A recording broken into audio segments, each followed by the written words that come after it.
Olha que pontuais. Começando 2 horas. Que horas a gente marcou? 2 horas. Nossa, tá chovendo. Estamos aqui hoje para mais um Pod Equestre, hoje diretamente da Sociedade Hípica mais uma vez, sendo muito bem recebida por ele, Vitor Dantas Medeiros. Bem-vindo. Bem-vinda. Eu nunca sei.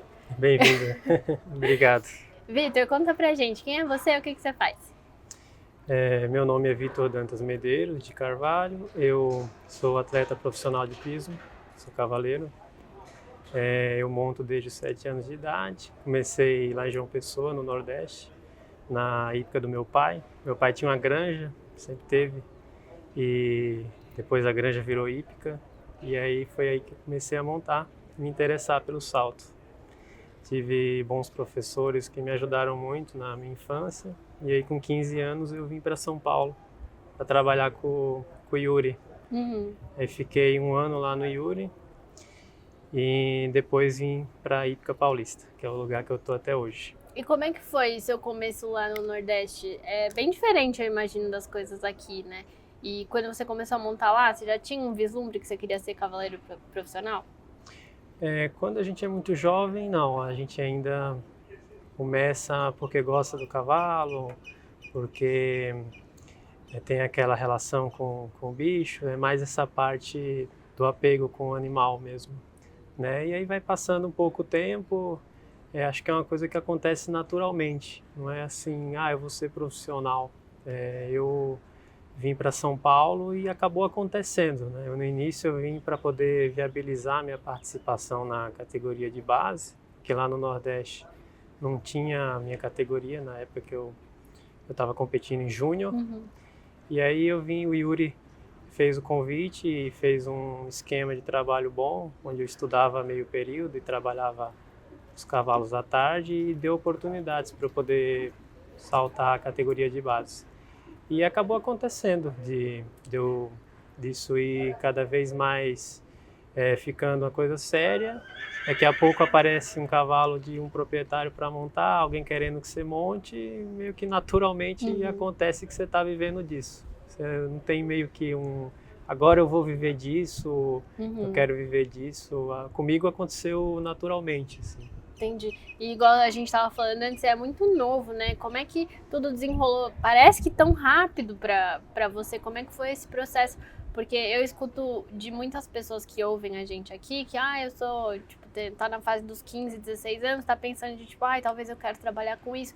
Mas quanto tempo isso demora? Como é que você estabelece? Porque acho que para você ser profissional, principalmente aqui em São Paulo e ir viajar para Europa, você precisa ter seu próprio método, você precisa ter um diferencial, né? Porque profissional do cavalo tem vários. Agora, os que se destacam e conseguem, de fato, bons resultados, a gente conta no dedo. Aqui em São Paulo, mais um pouco, mas é assim. Então, queria saber um pouco de você, como é que isso tudo desenrolou.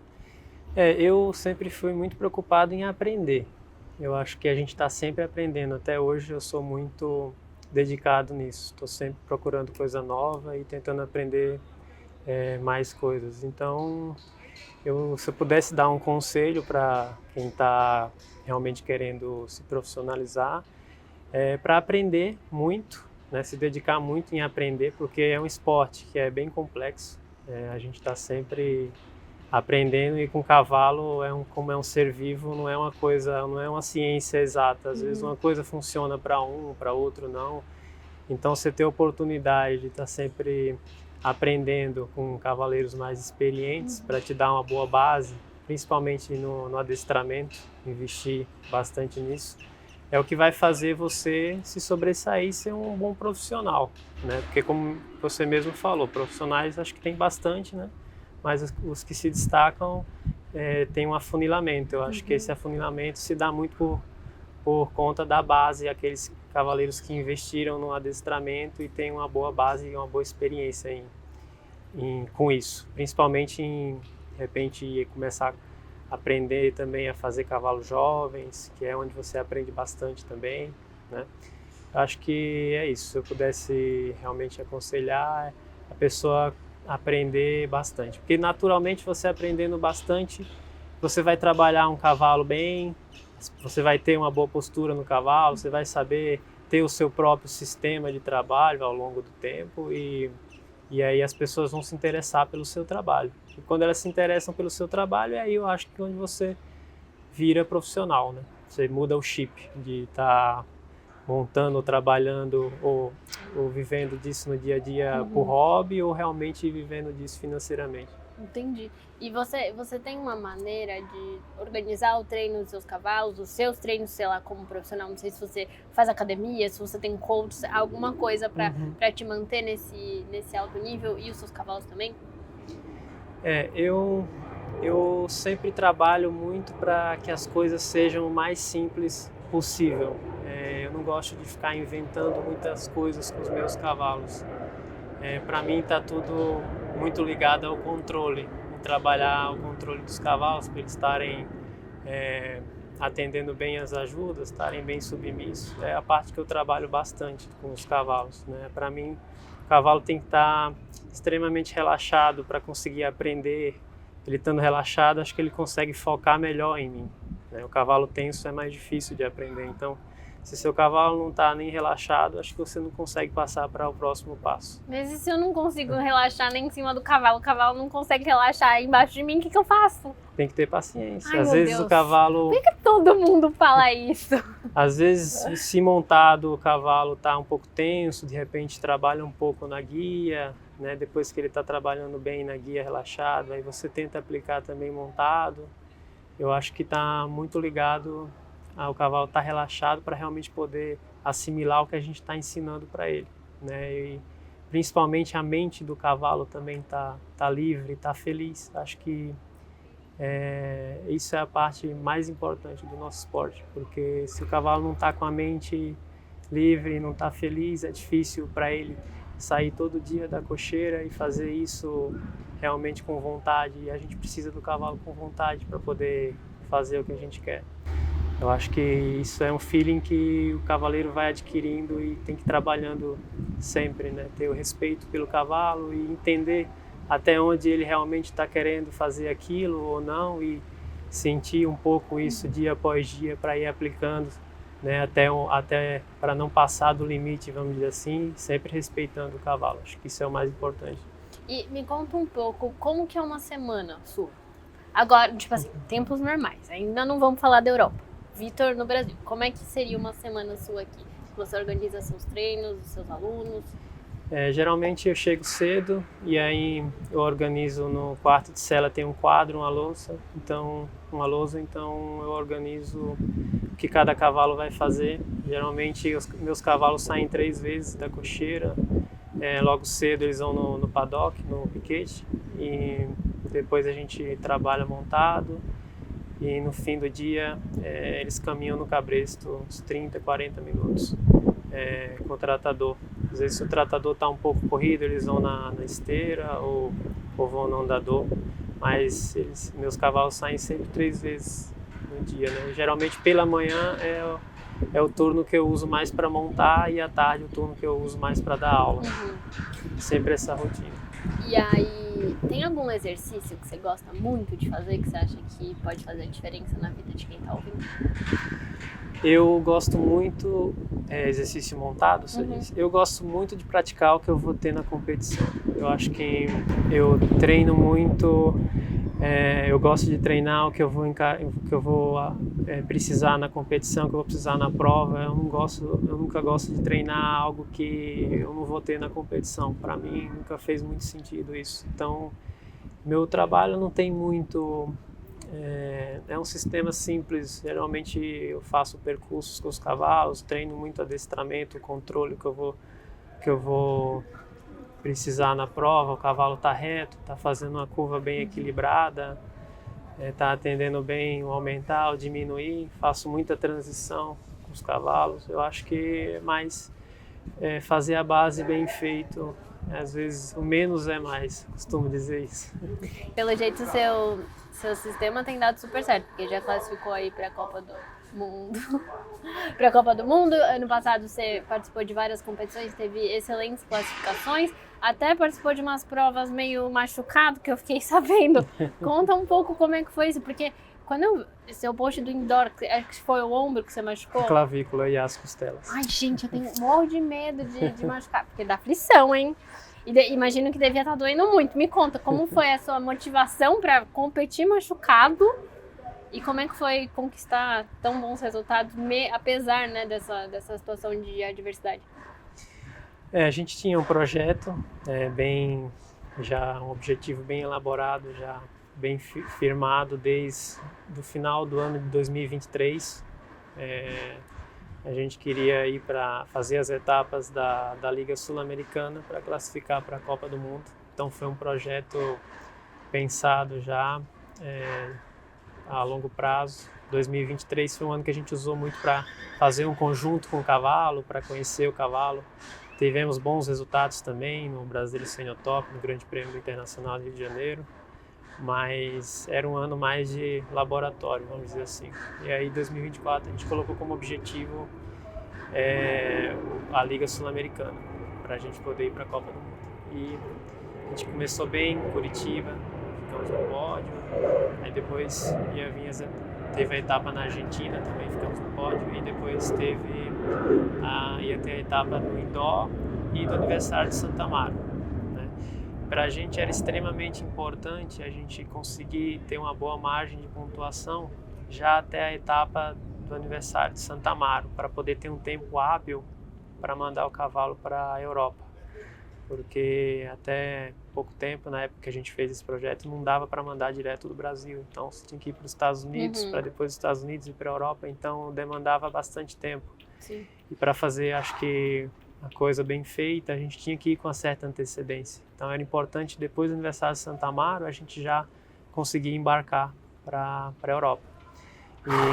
E não fazer a etapa do Rio, por exemplo. Era uma etapa que a gente ia abrir mão, porque como a etapa era no fim de novembro, para esperar essa etapa para depois ir para a Europa, aí já fica um pouco apertado o calendário para você conseguir trabalhar com antecedência e poder chegar bem lá na Copa do Mundo.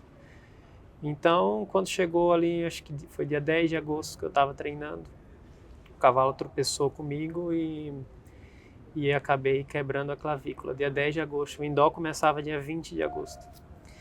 E eu cheguei no hospital com muita dor e a minha maior preocupação era se eu conseguir saltar, né?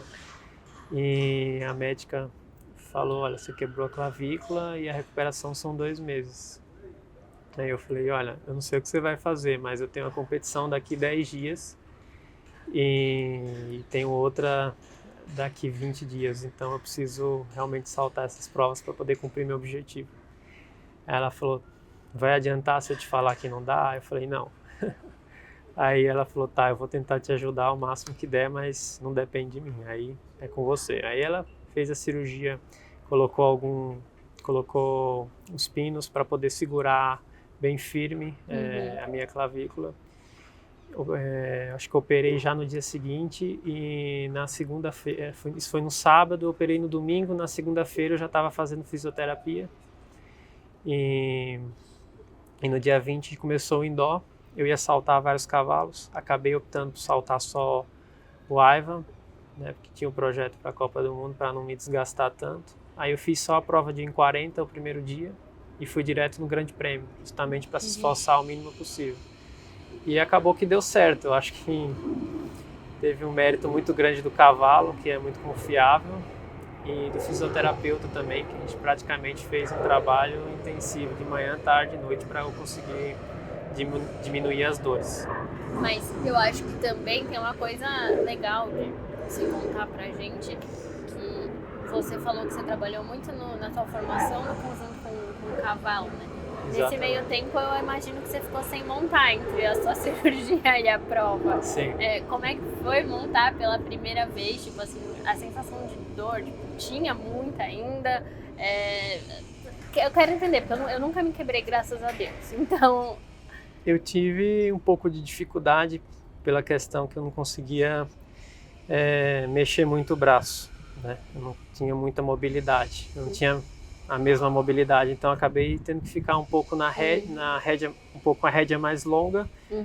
Mas o meu cavalo a gente estava num momento muito bom assim com o cavalo de trabalho, ele estava atendendo muito bem o meu equilíbrio assim para aumentar, para diminuir, então eu consegui fazer um pouco isso no meu equilíbrio, no meu abdômen, um pouco com as pernas também.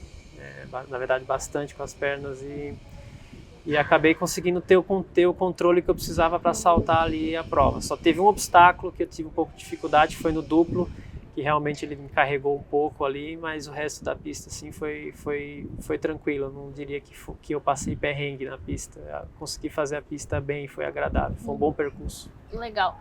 E falando um pouco da Copa do Mundo, me conta um pouco como que funciona essa classificação, que é só, você comentou das etapas aqui no Brasil, a gente classificaria, no caso de um brasileiro, para participar só nessas provas do Brasil ou tem como você classificar fazendo as provas fora? São várias ligas ao redor do mundo, né? A gente tem a nossa Liga Sul-Americana, aqui na América do Sul, que classifica os países, os cavaleiros que saltam aqui na América do Sul, né?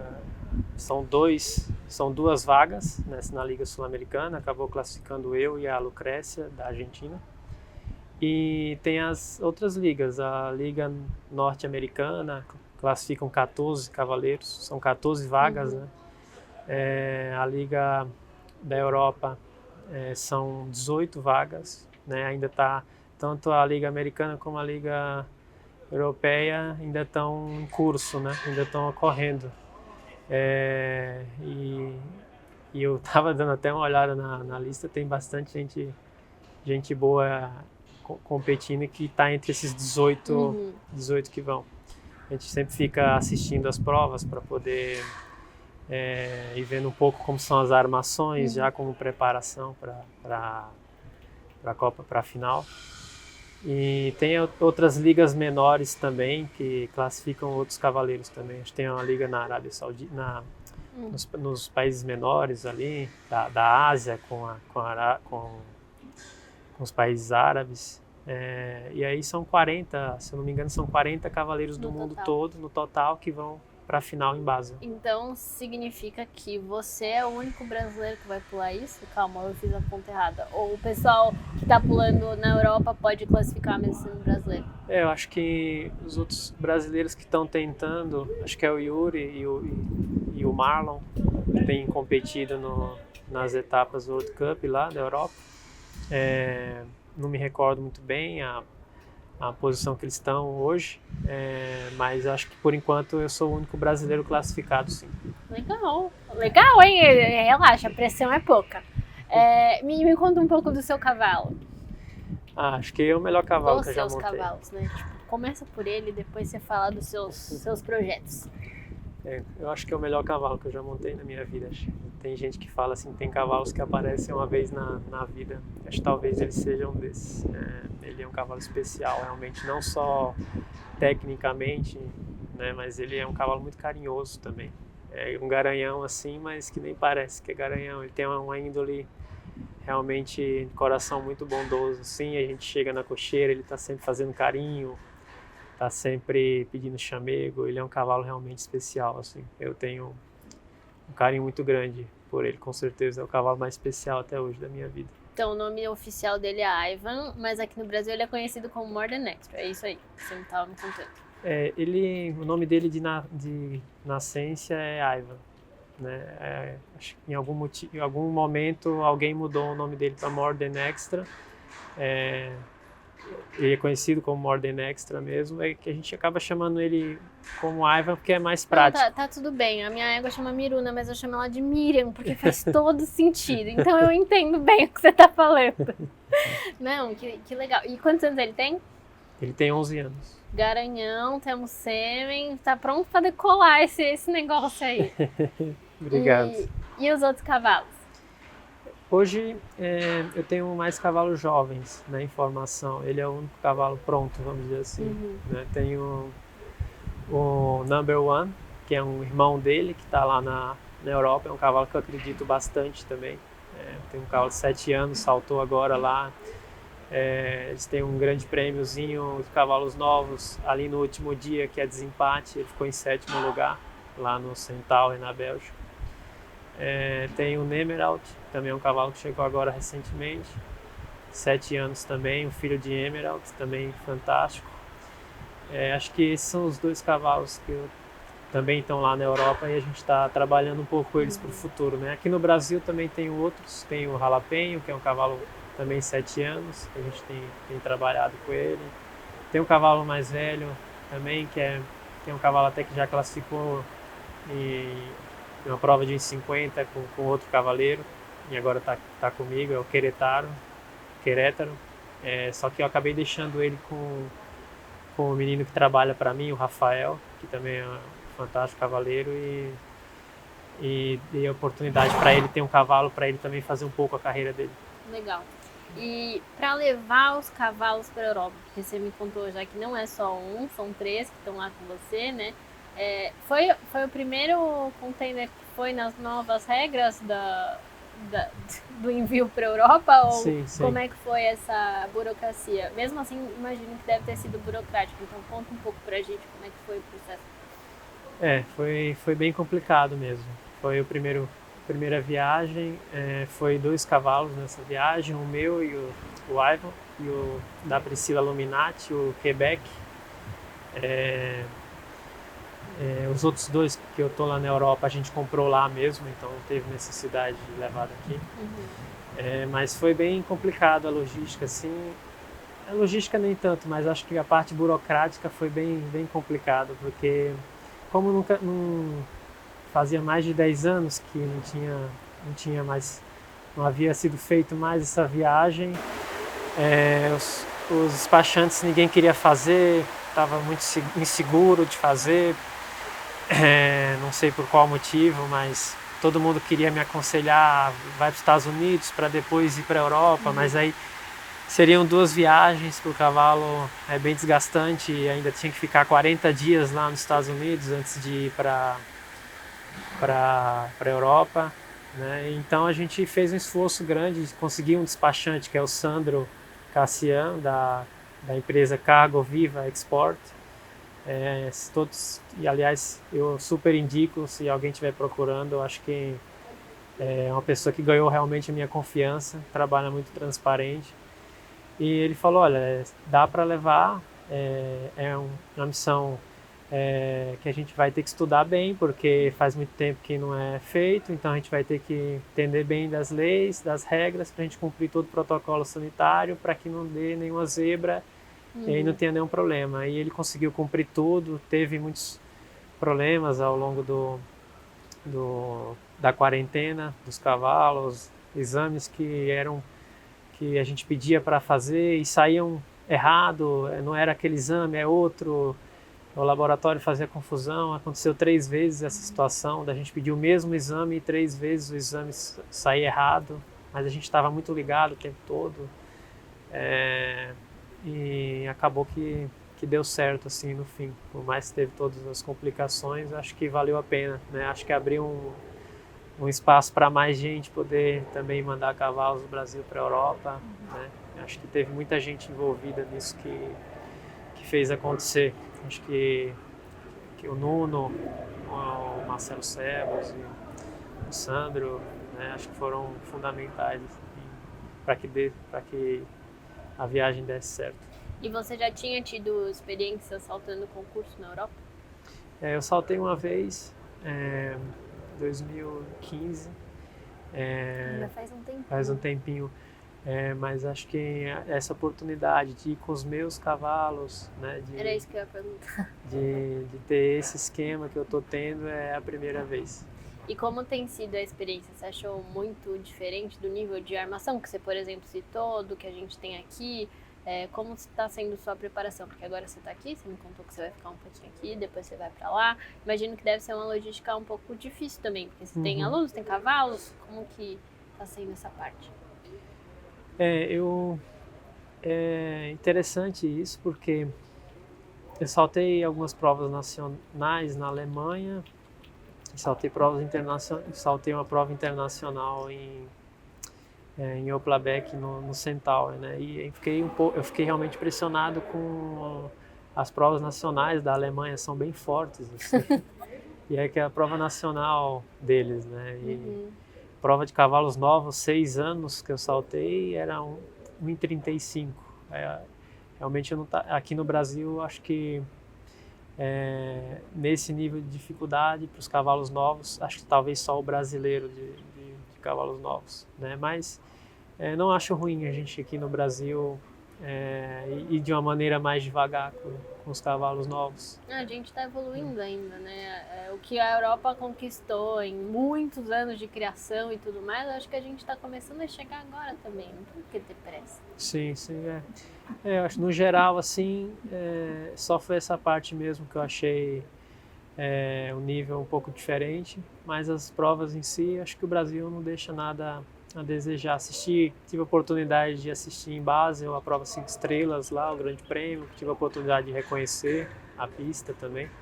Realmente, assim, aí eu senti um pouco de diferença. Achei os obstáculos mais largos, a pista mais difícil tecnicamente, tudo aparece muito rápido, tudo se comunicando, o armador fazendo várias perguntas ao longo do percurso. Realmente é um nível que talvez eu nunca tenha encontrado, mas a gente está trabalhando devagar e com calma para poder chegar pronto e da melhor maneira. Tá fazendo a preparação direitinho. Legal. E você tem uma aluna que salta 1,45, é impressão minha? Sim, a Nina.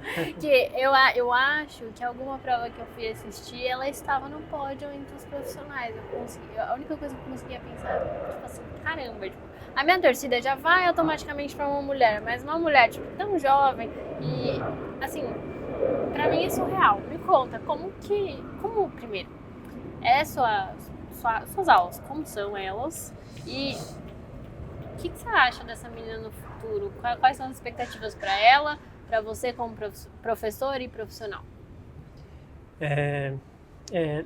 Ela realmente é uma aluna, uma jovem diferenciada, desde sempre. Acho que eu dou aula para ela desde os 9, 10 anos dela. Desde que ela saltava xizinho na escolinha, ela tem aula comigo.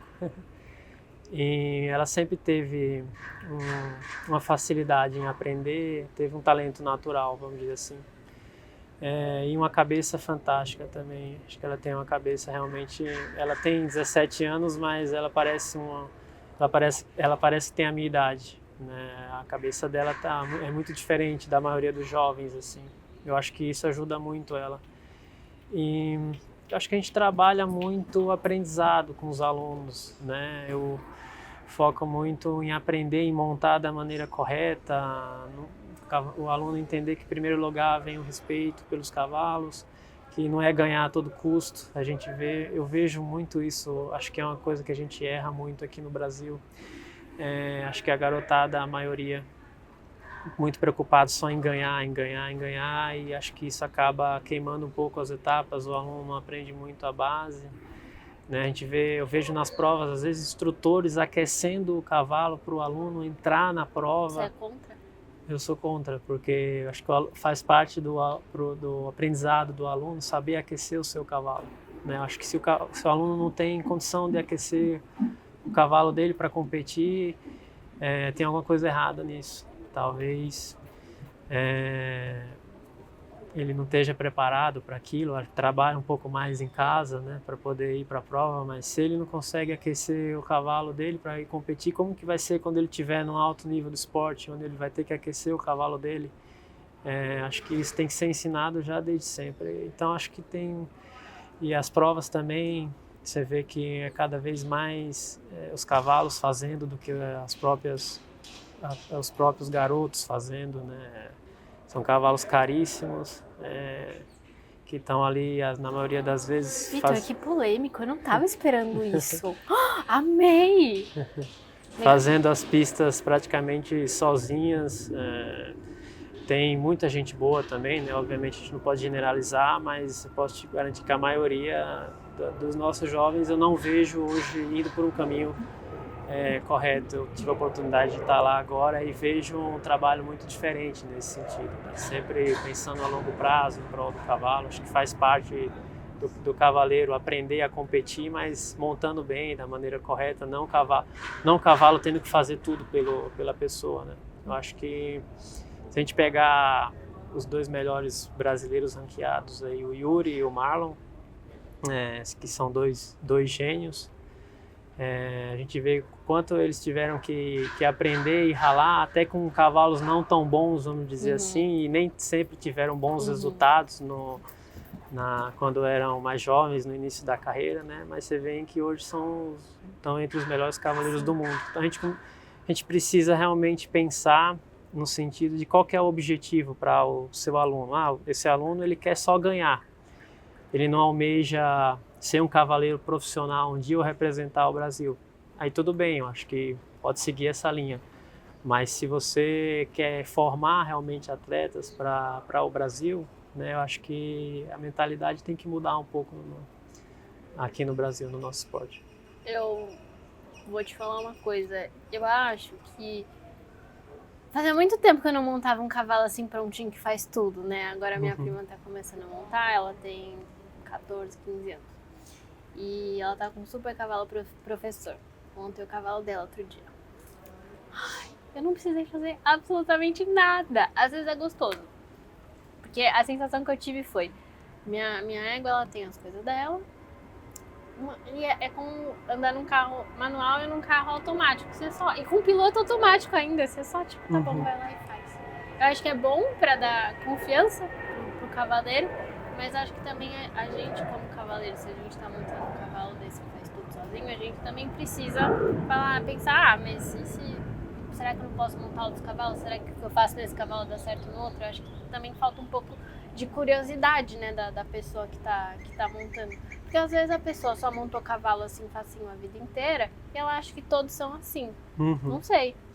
Não acho que a pessoa tem que montar cavalo ruim, acho que a pessoa tem que montar cavalos bons, corretos e que realmente ensinem a montar da maneira correta, né? O que eu sou um pouco contra é a maneira como se usa os cavalos, né? A gente vê bons cavalos durarem pouco tempo na mão dessas crianças, porque as crianças só saem correndo, ganhando prova e o cavalo vai salvando e daqui a um tempo o cavalo já não está servindo mais, né? Então acho que realmente pensar um pouco mais em realmente aprender a montar direito, não subir a todo custo de categoria, né? Acho que é legal sim você estar numa categoria de base, fazer esforço para estar, mas também não adianta você estar numa categoria de base sem estar em condição de estar naquela altura. Às vezes é melhor você estar saltando um pouco mais baixo para depois subir da maneira correta, montando bem, né, sem dar susto no teu cavalo. Acho que o cavalo bom, o cavalo correto é o cavalo que ensina realmente, né? A pessoa não tem que montar um cavalo ruim, porque o cavalo ruim vai criar vício na pessoa. Né? O que eu acho só é que você tem que aprender a montar o cavalo da maneira correta. E isso leva tempo. A gente vê as pessoas comprando o cavalo, no outro dia as pessoas já estão saltando a prova da sua altura.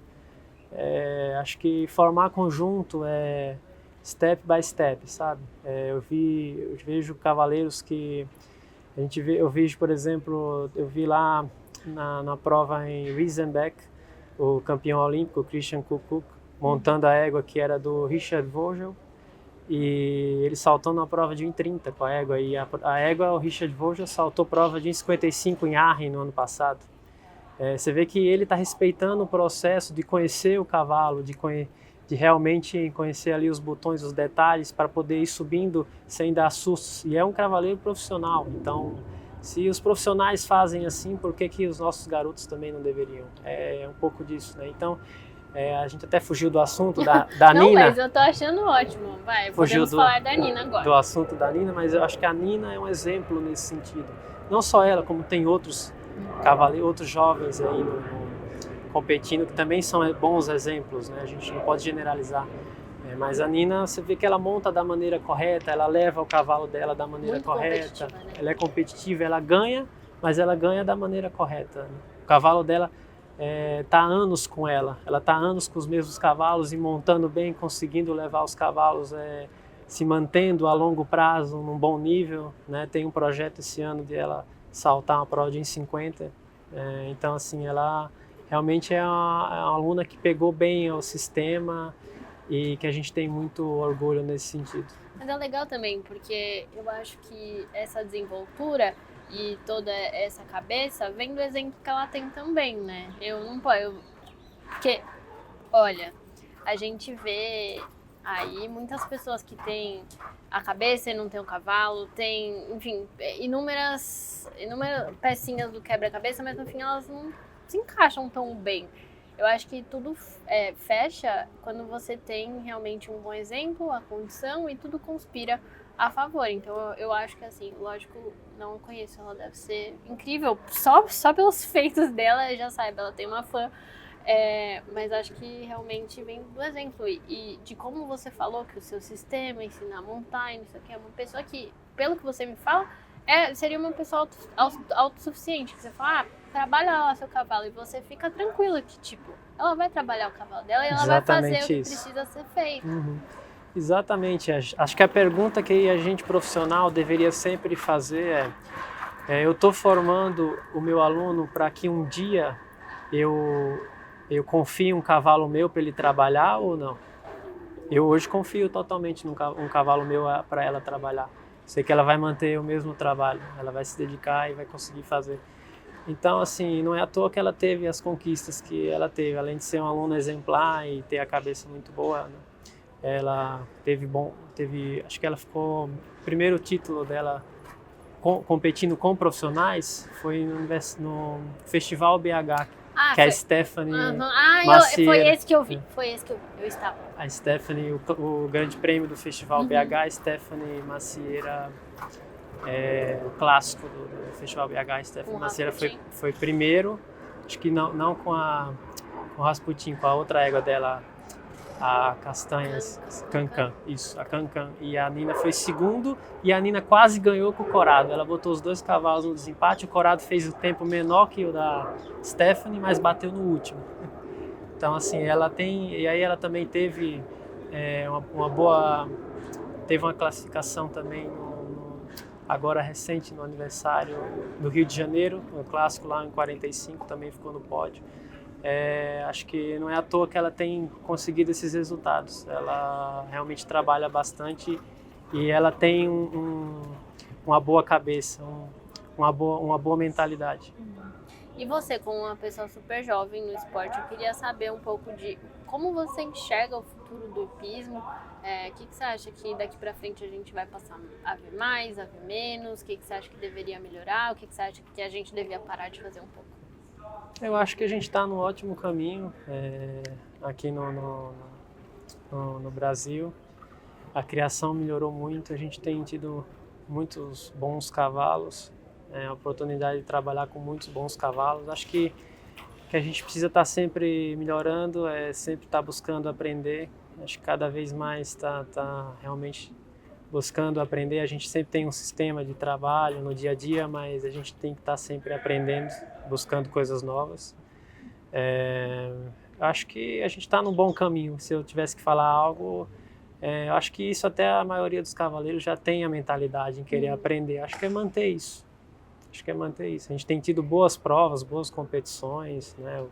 O indoor tem sido uma competição todo ano fantástica, também outras provas, o circuito Senior-Top, acho que é um sucesso. Eu acho que o Brasil está realmente num bom caminho no esporte aqui no Brasil, né? Lá fora eu não posso julgar muito porque eu acabei de chegar. Acabou de chegar. Mas depois, quando você voltar, a gente faz outra entrevista para você contar tudo pra gente. Combinado. A gente tem ótimos instrutores no Brasil, ótimos cavaleiros. Eu acho que essa questão desse caminho dos nossos jovens, às vezes estão só preocupados em ganhar, não é uma culpa, vamos dizer assim, dos instrutores em si. Eu acho que tem muitos pais que têm a avaliação de que o resultado, se ganhou ou não, é o que vai dizer se o trabalho está sendo bom ou não. Mas é aquela coisa, você quer montar bem e você quer ganhar. Às vezes as duas coisas não são a mesma coisa, né? Eu acho que a longo prazo se consegue as duas coisas. Você não vai conseguir da noite para o dia. Nenhuma história de sucesso foi da noite para o dia, né? Então acho que no nosso esporte não é diferente. E é um esporte extremamente enganoso no início, né? No início, porque se você dá aquela falsa ilusão de que se você ganha, você é bom. E nem sempre é isso, porque no início, né, principalmente nas provas mais baixas, se você ganha, às vezes é porque você tem um cavalo bom, né? Às vezes acontece, ou às vezes também, não podemos generalizar, às vezes também você tem o seu mérito, né? Mas na maioria das vezes, essas provas mais baixas, eu diria que até em 30, talvez Ali depois de 1,30 começa, acho que a afunilar um pouco mais. Depois de quando você chega realmente no 40, em 45, em 50, nesse alto nível, em 60, ganha quem erra menos, né? você só vai ganhar realmente se você for preciso, porque se você tiver uma boa base, se você realmente aprendeu ao longo dos anos, né, o cavalo não vai conseguir fazer sozinho, né? Talvez ele consiga fazer sozinho uma prova, mas a outra ele já não vai conseguir, né? Então, E por isso... quantos esforços tem numa pista dessa altura? Tipo, ele vai acertar todas sozinho? Exatamente, não é tão simples como parece. Eu acho que tá muito, esse erro nosso está muito na mentalidade que vem de casa mesmo. Acho que como dá a falsa impressão de que ganhou tá bom, os pais, até a criança às vezes acha que meu filho está ganhando, tá bom. E aí começa essa pressão de que tem que ganhar, que tem que ganhar. E na verdade tem que aprender. E muitas vezes você vai aprender, vai montar direito e você não vai ganhar. Porque esse esporte até um certo nível não é justo, né? Então assim, quem tem o cavalo vai se sobressair, né? Então, até uma certa altura, vamos dizer assim. Então, assim, eu acho que tem que ser uma coisa que tem que ser trabalhada em casa. Acho que a gente tem que investir um pouco mais de tempo em conscientizar os pais nesse sentido. De repente, ter mais intercâmbios dos pais para a Europa, para realmente ver como que funciona o esporte lá, né? Nesse sentido de aprendizado, não é resultado toda hora e a todo custo, né? Que às vezes a gente os instrutores nem tem muito o que fazer. O pai ou quer ganhar ou ele vai procurar outro instrutor. A realidade é essa. Qual você acha que, como profissional, qual você acha que seria um balizador para os pais saberem, tipo, meu filho está num bom caminho? Porque para você que é instrutor profissional, monta há um tempão, é natural saber se uma pessoa está montando bem ou não. Para mim, um pouco menos, porque a atleta amadora, então às vezes eu acho bonito e às vezes não é. Então, como você acha que seria tentar explicar o que é uma pessoa que monta bem?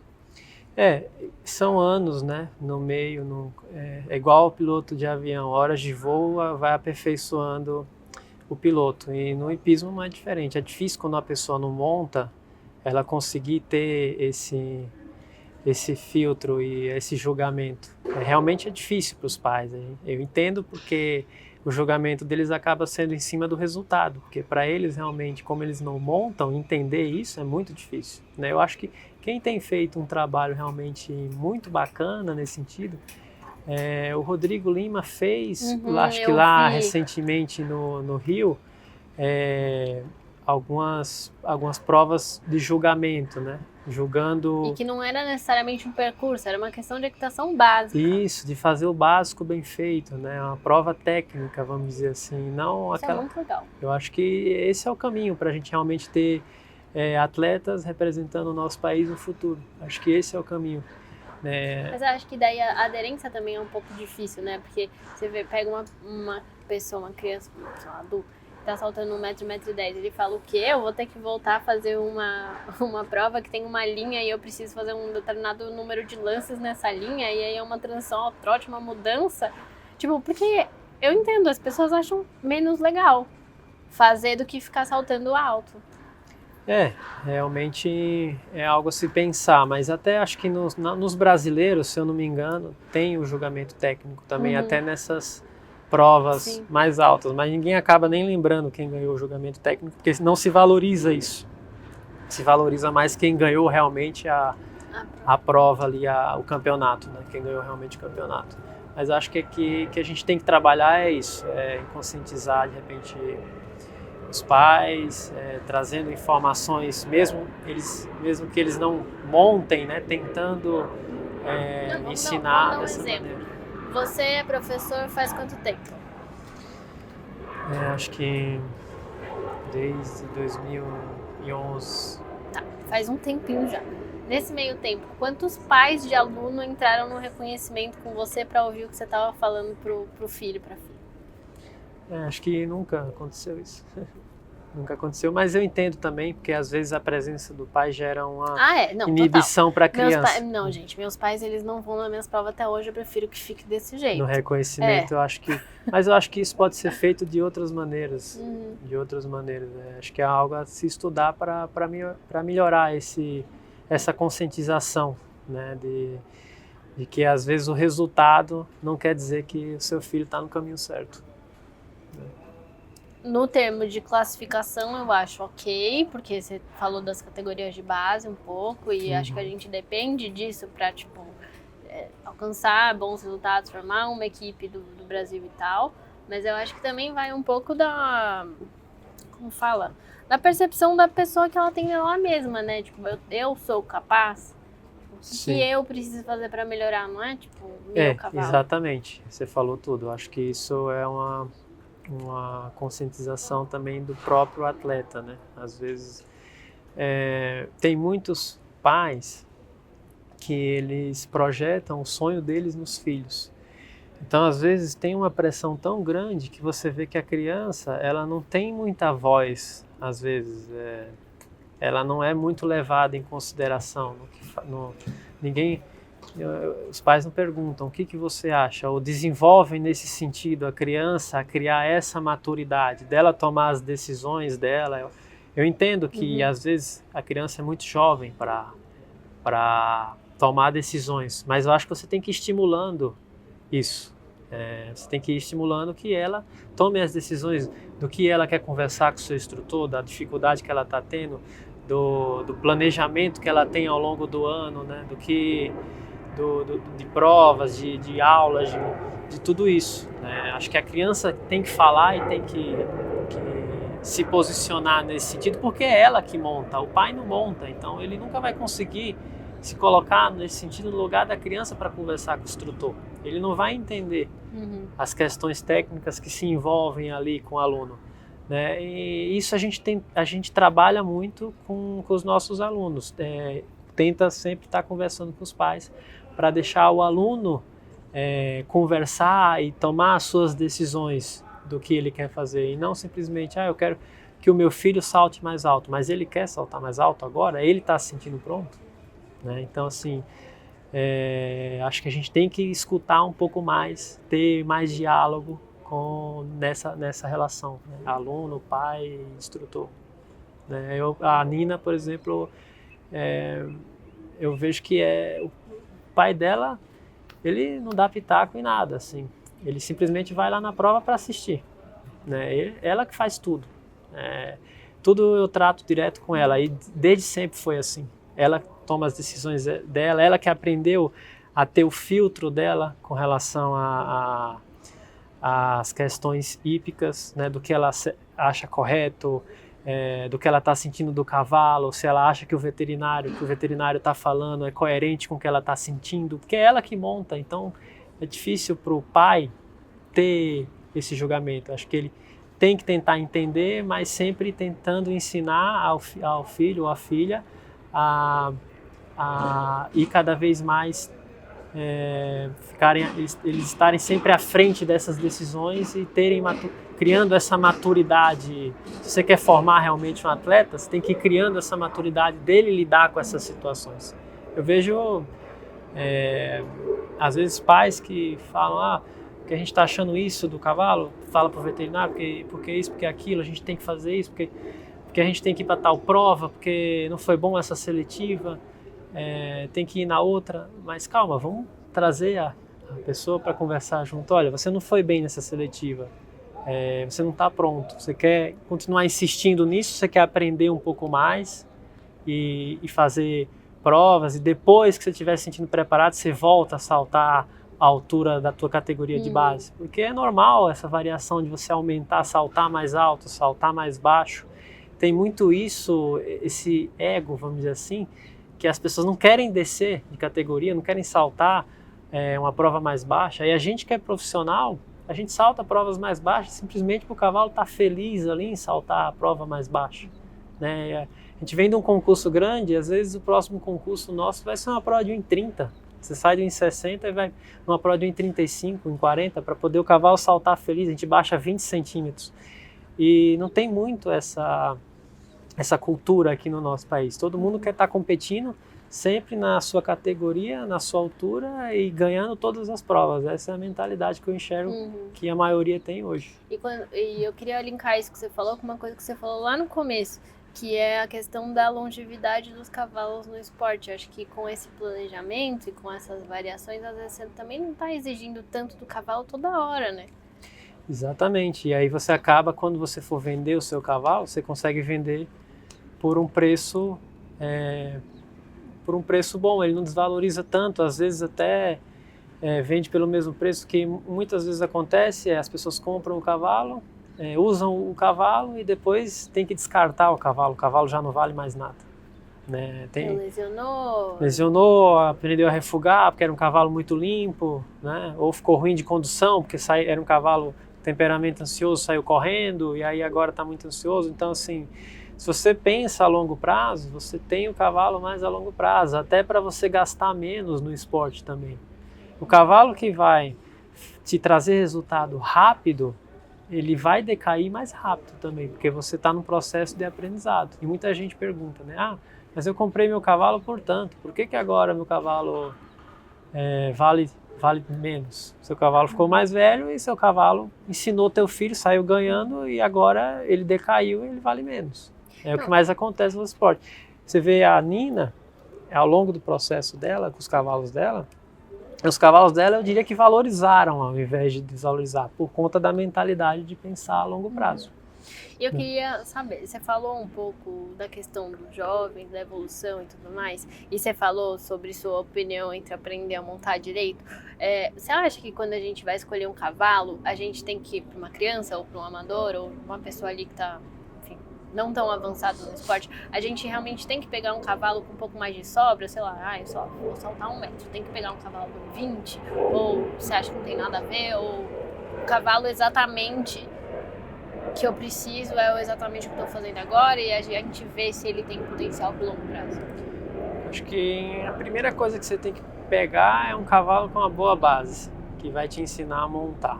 Né? Um cavalo que anda reto, que vira bem para os lados, que aumenta, diminui, que é relaxado, que não está tenso. Um cavalo que tem uma boa base de adestramento, né? Que faz o básico bem feito. E aí vai um pouco da condição financeira de cada um. Eu acho que se você tem a oportunidade de pegar um cavalo com mais sobra, obviamente você vai ter um cavalo que vai te ajudar mais numa situação de erro. Né? Se você não tem a condição de comprar um cavalo com mais sobra, numa situação de erro, pode ser que esse cavalo não te ajude tanto. E está tudo bem, você vai ser mais exigido nesse sentido. Né? De ser mais perfeccionista. Tem que aprender a montar melhor. Tem que aprender a montar melhor. Então, assim, eu acho que não tem o certo ou errado nesse sentido. Eu acho que depende muito da condição de cada um. Porque eu sempre escutei, mas a criança está subindo com 1 metro, precisa ser um cavalo assim, assado, sei lá, né? Existem opiniões bem controversas nesse assunto, eu acho também. Eu acho que o mais importante é isso mesmo que eu comentei. O cavalo tá com uma boa base de adestramento, é o que vai ensinar a pessoa a montar e se o cavalo tem um bom controle, ela consegue ter uma boa aproximação do salto com mais facilidade, aumentar, diminuir o galope para dar a distância correta. Então, não adianta também um cavalo com muita sobra e o controle ruim, que aí, beleza, o cavalo vai ter sobra, tem força, mas o controle dele está ruim, você não consegue fazer a aproximação correta no salto, e aí você vai estar se colocando em risco o tempo todo. Né? Tem essa situação. Óbvio, quando você consegue juntar as duas coisas, de ter um cavalo com muita sobra e com um bom adestramento, é o melhor dos mundos, mas a gente sabe que custa caro e nem todo mundo pode fazer. Vitor, então, quem quiser acompanhar a sua trajetória lá na Europa, como é que faz para te achar nas redes aí? Já faz o seu jabá? No Instagram é o meu nome mesmo, Vitor Dantas Medeiros. Legal. Obrigada por conversar comigo, adorei, achei que foi muito legal, especialmente aquela parte polêmica, adorei. E espero que você tenha excelentes resultados na sua temporada na Europa, que seu cavalo ganhe. Eu também tenho tenho segundas intenções, né? Quem sabe vou ter um potro desse cavalo aí, então tenho mais é que torcer muito. Obrigado pela oportunidade e parabéns pelo seu trabalho.